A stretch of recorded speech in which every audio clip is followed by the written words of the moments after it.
me peame ka minema nii-öelda Apple'i-põhisele tootmisele, sest arhitektide rohkete piltidega ja innovatiivsed presentatsioonid tihti meie PC-tarkvaraga põhistel asjadel ei toimi, nii et Ülari, nii et sa võid vaikselt rääkima hakata, ma annan sulle sõna üle ja pilt tuleb vast ka ette. Nii, palun. Sina räägid, sul on. See mul on siin. Ei vist peaks sees olema, jah. Öeldi, et on sees. Korras. Jah, tere ka minu poolt. Aitäh, sa väga hästi täidad. Käisid kas või pool tundi ära.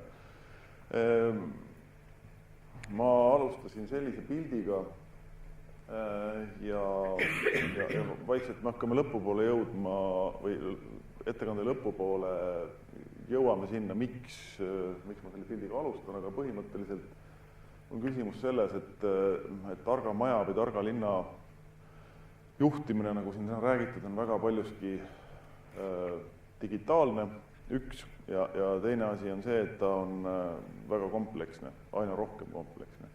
Ja miks pärast see on Apollo 13 juhtimismudel, et miks seda kosmoselaeva siis niimoodi juhitakse ja linnu teistmoodi, seal on ilmselt omad põhjused. Aga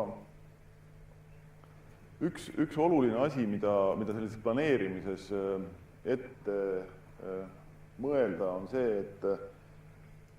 et kuna planeerimine on rohkem tehnoloogiaga seotud, siis on väga mõnus võtta tehnoloogia gigantide tsitaate ja vaadata, kuidas nad sobivad. Aga põhiküsimus on see, et me kipume kogu aeg totaalselt alahindama seda, mis juhtub 10 aasta pärast ja ülehindame seda, mis 2-3 aasta pärast juhtub. Mis tähendab seda, et planeerimine on pikem protsess kui 2-3 aastat ja me kipume seda pidevalt alahindama, millised muudatused juhtuvad. Täna ja ka eile on väga palju juttu olnud sellest, et energias ja paljudes ka teistes energiaga seotud valdkondades me ei ole enam võimelised, ütleme niimoodi, et tippspetsialistid tulevad siia ja laiutavad käsi ja ütlevad, me ei tea, mis juhtub. Me ei tea isegi, mis juhtub 2-3 aasta pärast. Aga planeerimine kui selline on ja ehitus on energiaga nii üks-üheselt seotud, et siis võiks öelda, et ma ei saagi majaprojekti teha, sest ma ei tea, mis juhtub. Seda on Andres ka selle targa maja kohta vist öelnud, et projekteerimise käigus on järjest tulnud juba uued mõtted, uued lahendused ja nad peavad kogu aeg seda muutma, mis viitabki sellele, et kogu see protsess mitte ainult linnaplaneerimises, vaid ka juba maja ehitamises on üdini dünaamiline. Et sa pead olema kogu aeg valmis muutma ja muutuma selles süsteemis. Et ei ole midagi kindlat siin öelda. Ja siis võibki öelda, et tänane planeerimine ja linna juhtimine siis koos sellega on pigem sarnane sellisele dünaamilisele mudelile. Ja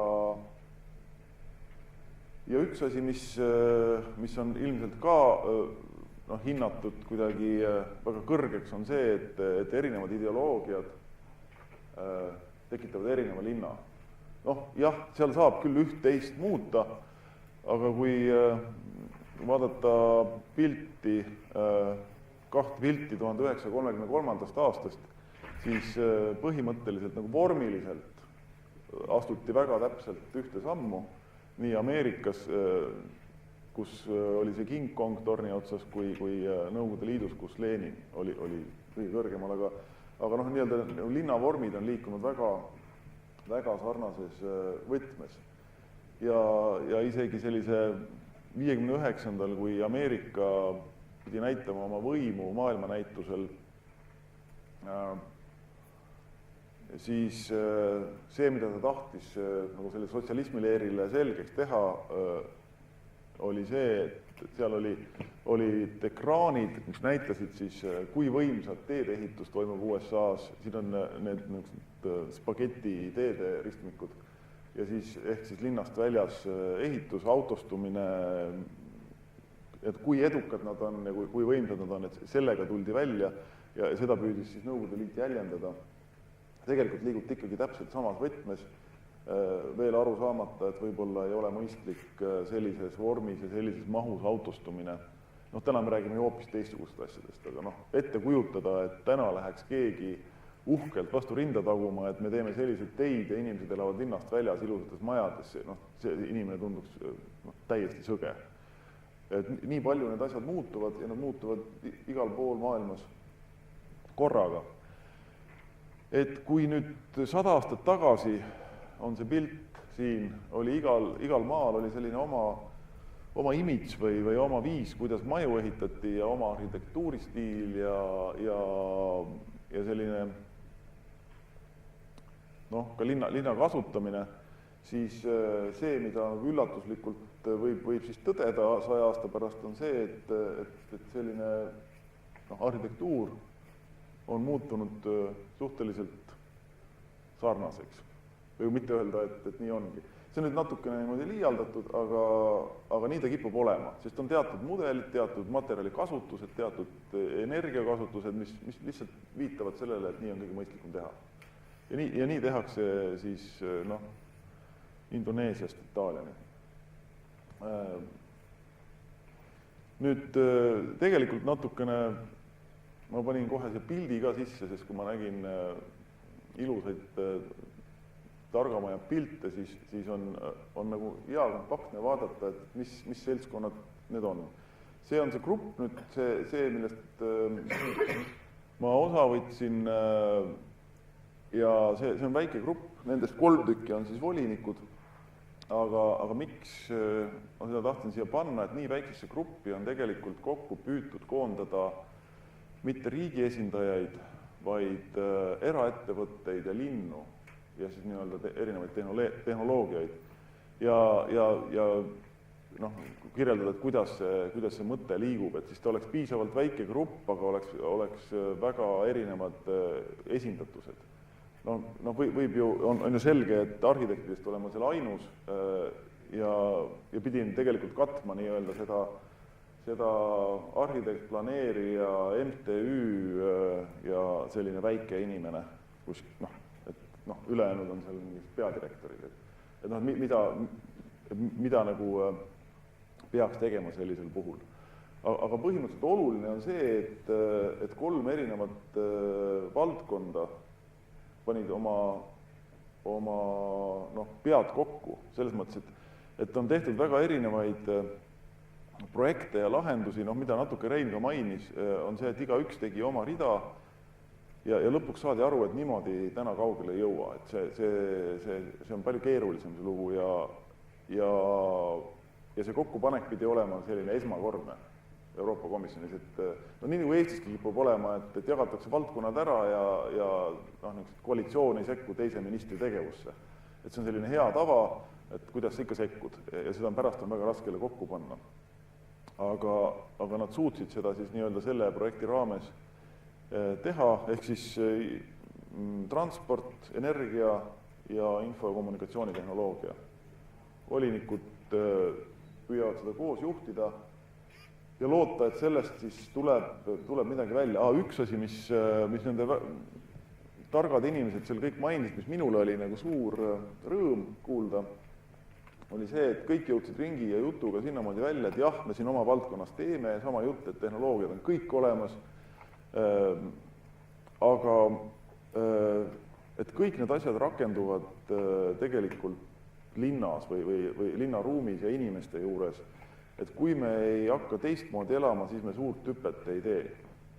Tähendab, et selgelt on aru saadud sellest, et kui me natukene ühe mingisugune õõgpirni vahetame leedi vastu või ühiskondliku transpordis hakkame kasutama bensiini asemel gaasi või mis tahes, need asjad on sellised väiksed sammud, millega üht-teist justkui saab korraldada, aga suurt hüpet sellega ei tee, et suur hüpe toimub ikkagi elamise muutuses kogu linnas ja see on linnaplaneeringuline küsimus. Et see kõik on linnaplaneeringuline küsimus, et kuidas me inimesed selles linnas korraldame. Ja ma pean näitama seda tabelit, mis on minu arust maailma igavamad tabelid, aga põhimõtteliselt, et selgeks saada, et kust kohast see mõtlemine tegelikult alguse sai, oli see, et ikkagi võeti vastu otsus, et 2020 peab 20% siis seda, mida ma keskel. Sisse ka panema, jah. Et 20% on see Euroopa Liidu eesmärk ja kui me teeksime sellist nagu business as usual, siis meil see tõuseks sellisel moel, kui me hoiaksime staatust siin 2005. Vändis, siis me oleme nii ja loodetakse, et jõutakse vähemalt kuhugi siiamaani, siis ma kujutan ette. Et sealt hakkavad tulema, et see on nagu selline katus, mis peaks olema Euroopa Liidus sarnane nagu Eestis on, et tahame Euroopa Liitu, mis meid ühendab, siis Euroopas peaks ühendama see, et me tahame seda projektsiooni allapoole saada ja sellele alluvad ka kõik need järgmised otsused. Ja need eesmärgid on siis sõnastatud, püütud sõnastada sellisel moel, et kõrvaldada nutikate linnade arengust takistavad kitsaskohad ja selleks kaasrahastada näidisprojekte ja koordineerida olemasolevaid linnaprojekte niimoodi, et need oleks nagu ühendatud ressursiga tehtud. Ja need lahendused siis peaks olema nii energiatarbimise, kasvuhoonegaaside tekke, õhusaaste, ummikute ja nii edasi. Et see tähendab, et tuleb teha ka mingeid rakendusuuringuid, aga need rakendusuuringud innovatsiooni vallas. Et see on parem planeerimine, ettevõtlik lähenemine ja tõhusam energia kasutamine. Ja tegelikult seda kõike katab üks suur info- ja kommunikatsioonitehnoloogia vihmavari, et seda muidugi nähakse, et sealt on võimalik uusi rakendusi tuua.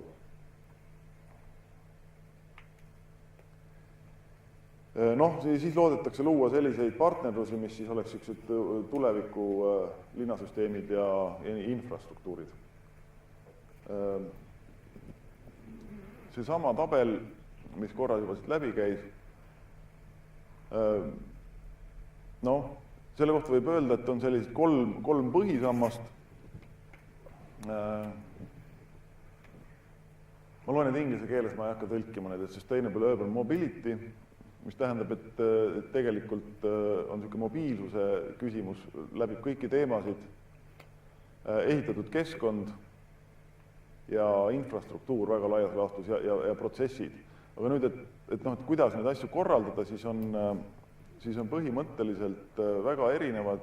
Te näete, ühes otsas on siin ärimudelid ja teises otsas on inimene ise.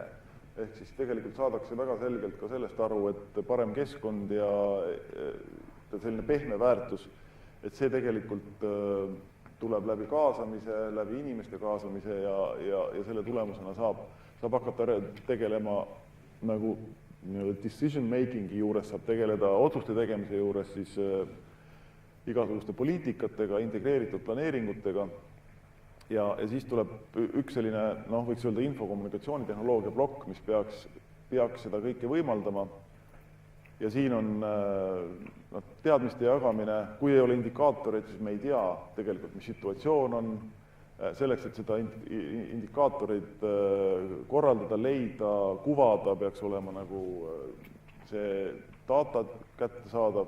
Selleks, et datat kättesaadavaks teha, on jälle vaja omakorda standardeid, mis standardiseeriks mingil kujul informatsioonivood.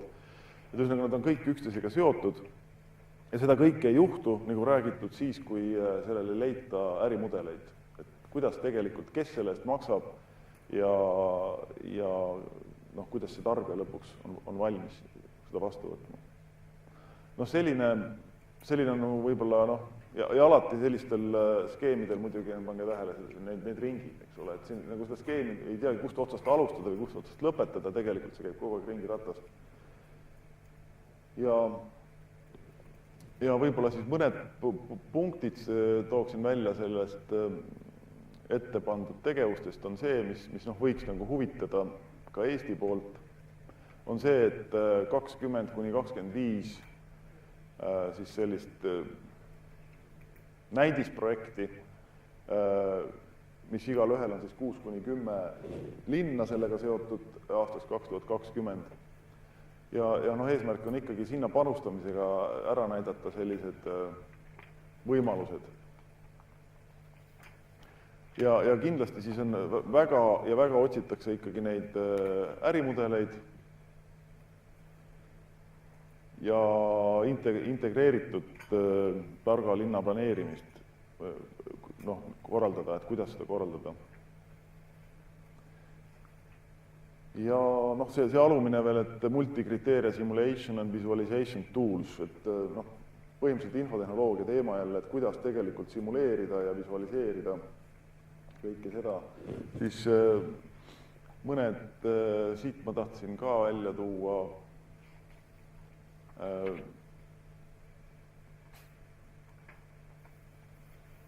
Seda, et tegelikult on ikkagi oluline see, seda pärast saate lugeda, aga oluline selle juures on see, et linnad muutuksid ka võrreldavaks. Kui võtta näiteks Rakvere linn, siis Eesti puhul on ju ülimalt raske leida Rakverele näiteks võrreldavat linna, et siis tema kõiki neid parameetreid nagu niimoodi võrrelda, et saaks aru, et mis siin valesti on või mis paremini saaks teha või mis asi annaks kõige parema efekti. Siis kui ette kujutada seda, et kogu Euroopas on mingisugune standardid, mingisugune baas, mingisugune data loodud selle kohta, siis on võimalik Euroopa raames täpselt vastavate parameetritega sarnaseid linnu omavahel võrdlema hakata, mille tulemusel saab teha juba selliseid pikema perspektiiviga otsuseid või hakkab aru saama, mis otsused teatud linnades võivad muuta olukorda paremuse suunas. Ja lõpuks on ka see muidugi, et ainult oma valdkonnast lähtudes öeldes, et näiteks majade puhul on innovatsioone väga mitmesuguseid.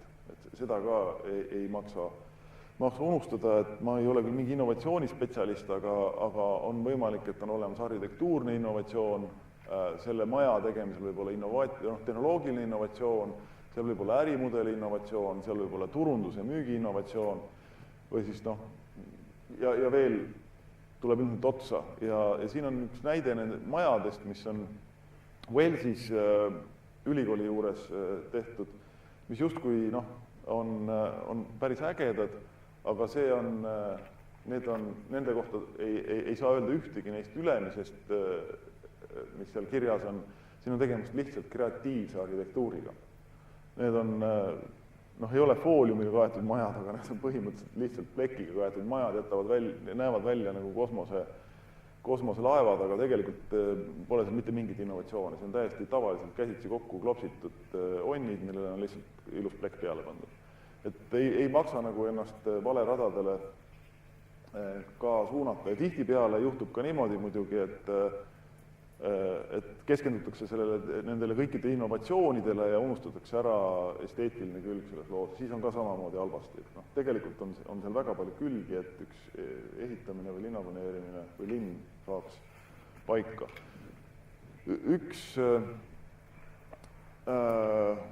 Üks selline aspekt veel, mis mul endal on kogu aeg on küsimus, kui me midagi teeme, siis on see, et tark inimene ikka ütleb, et kus sul on probleem ja kui sul probleemi on vaja lahendada, siis hakkame nagu seda probleemi lahendama. Et ei ole ju, muud moodi ei saa ju, et mis me siin usutame. Jah, see nagu kehtib ja tõenäoliselt kehtib ka edasi see situatsioon, kus kõigepealt tuleb defineerida probleemi, siis lahendama hakata. Aga kui me vaatame seda, mis praegu toimub, siis pigem on see nagu see teine punkt, et tegelikult toimub mingi data mining või toimub mingisugune tehnoloogiate otsimine ja küsitakse, et mida need tehnoloogiad võimaldavad. Peale seda, kui aru saadakse, mida need tehnoloogiad võimaldavad, siis saab öelda, et nende tehnoloogiatega saab teha teatud asju. Üks mõistujutt selle kohta, et miks see kõrvepilt siin on, kõlas küll niimoodi, et üks mees kõnnib kõrbes ja ütleb, et mul on väga palju vastuseid, et mul on nagu metsikult vastuseid, aga pole ühtegi inimest, kes mu käest küsimusi küsiks. Et natuke selle tehnoloogia kaevandamisel on ka see oht, et nagu tehnoloogiad pakuvad praegu, et neil kõigil on nii palju vastuseid asjadele, aga lihtsalt hädasti oleks vaja kedagi, kes küsiks mõne küsimuse, millele saaks vastata siis nende erinevate tehnoloogiatega, et seal need otsad peaks kuidagi kokku saama. Ja see, et sellega tegeletakse, lihtsalt nendest mõned slaidid, et näiteks datade avamine siis Inglismaal, sellise, see on inglise data.gov.uk aadressil, siit võib otsida, mida nad teevad ja küsimus oli, data ei ole see, et lihtsalt öeldakse midagi, vaid seal on tegelikult ka siis tabelite viisi võimalik asju avada. Teine, mis on, ma ei hakka internetis seda avama, et see siin venitab, aga põhimõtteliselt on järgmine küsimus see, et samamoodi on selline open data puhul on küsimus see, et lõpuks seesama küsimus, et sul ei ole selget küsimust, millele antakse vastus, vaid sa tahaksid selle materjali või selle data sees surfata ringi ja vaadata, mis sulle võiks sobida või mis sind võiks aidata.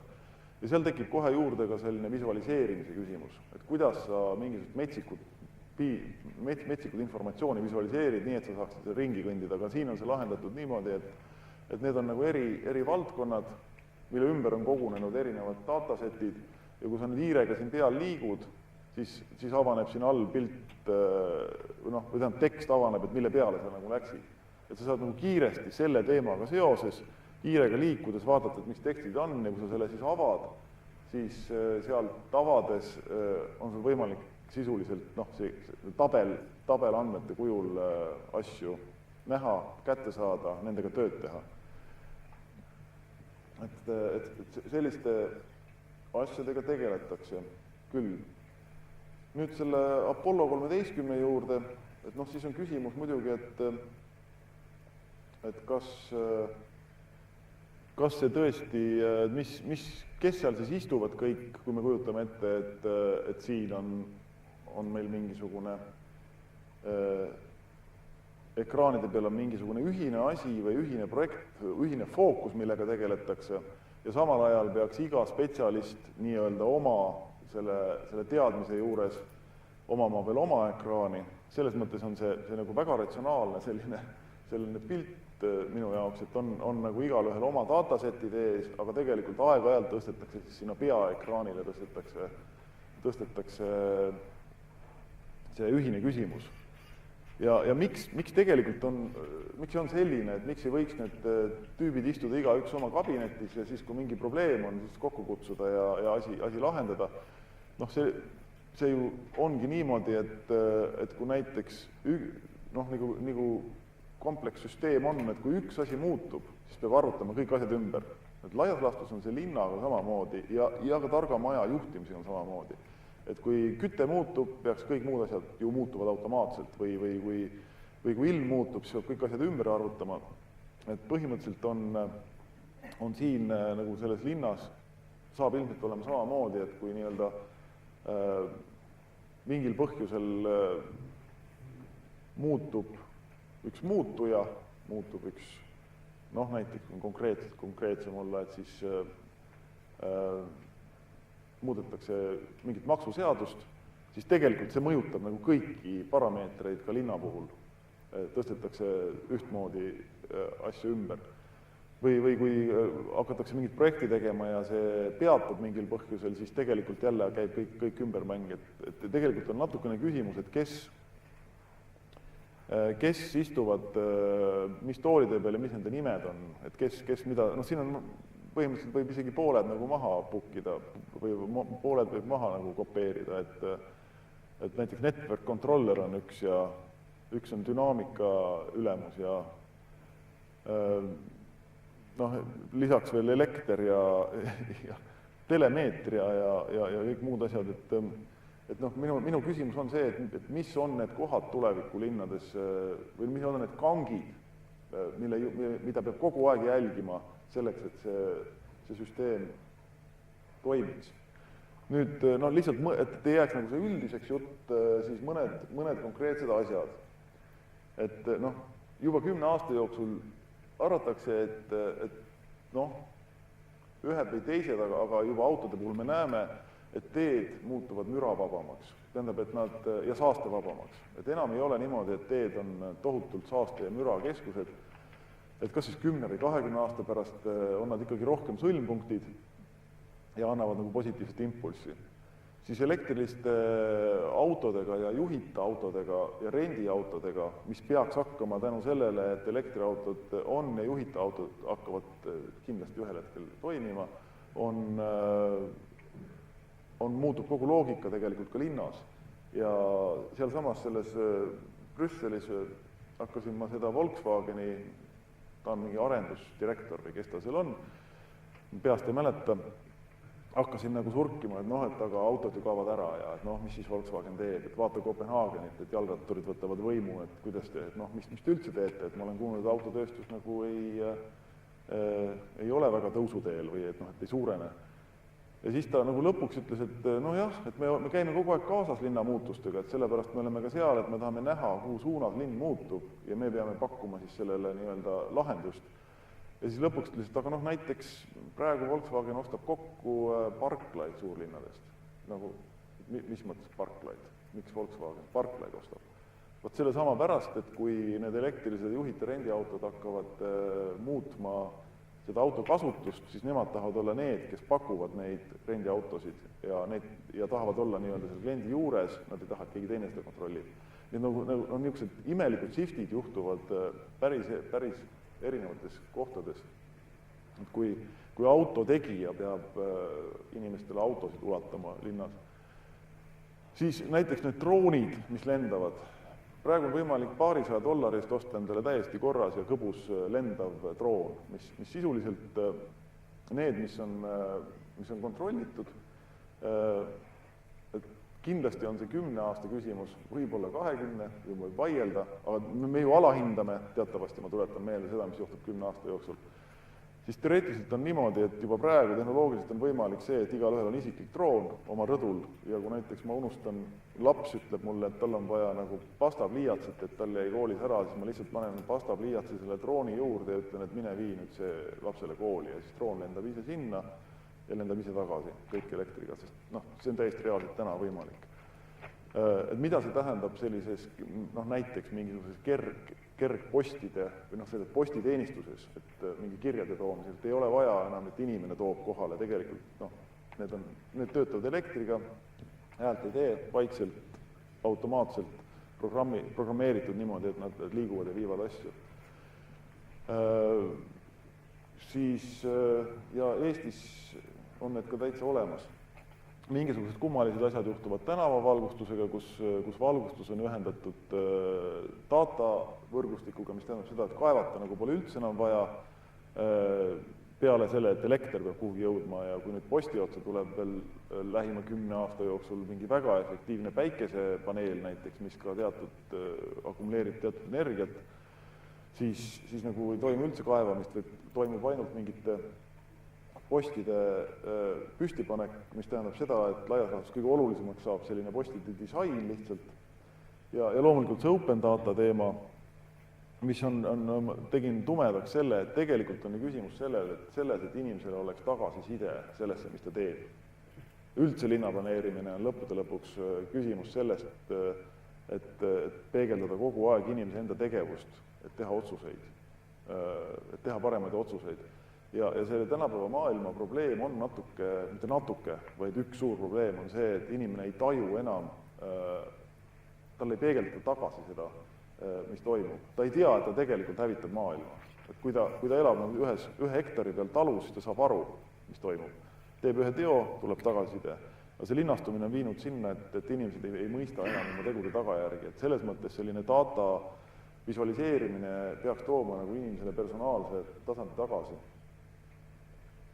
Ja noh, nende komplekste süsteemide juures on üks tore lause selline, et see maailm ongi nii keeruline, et noh, seda on kirjeldanud siis üks John Miller ja Scott Page niimoodi, et kui me võtame autost istme ära, muudab see auto vähem keerulisemaks, aga hammasrihma äravõtmine vähem komplekssemaks ehk kasutuks. Noh, linna puhul on ka täpselt samamoodi, et teatud asju me saame ära võtta, teatud asjade äravõtmisel muutub kogu see olukord kasutuks. Ja tegelikult on see, et keerulised maailmad on vähendatavad, aga kui see on nii kompleksne, nagu kipub olema tänapäeva maja või linn, siis need ei ole nagu vähendatavad, vaid nendega tuleb hakkama saada, neid tuleb kuidagimoodi korraldada. Ja nüüd üks selline humanistlik meeldetuletus. 2005 kirjutas ühe artikli puhul arhitekt Eestis, see kõlab nagu Jaapani arhitekt Ip Peil, aga tegelikult on Indrek Peil Eestist. Ja ta kirjeldas minu arust väga täpselt seda, et tegelikult on ka see maja nagu selline muusikakeskus, et on tegelikult kõigi pealt korraldatav, kättesaadav, muudetav, valitav, mida sa tahad, ta saavutab nagu mingi ruumilise intelligentsi, siin räägiti ka eile või täna hommikul sellest, et majad hakkavad juba ise mõtlema ja pakkuma sulle asju välja, aga lõpuks on ikkagi see, et see ruum tähendab ikkagi midagi personaalselt ja mis on oluline, see, et ei ole piisav, siin võib vahetada sõna arhitekt, igaüks paneb enda nime, et ei ole piisav sellest, et ta väänab, eraldab, manipuleerib nagu tehniliselt seda ruumi. Oluline on see, et oleks nagu mingisugunegi inimlik kontakt, see, et põhimõtteliselt kas ta on viha, raev või armastus, aga ilma emotsioonideta tegelikult seal ka mööda kuidagi ei saa. Aitäh!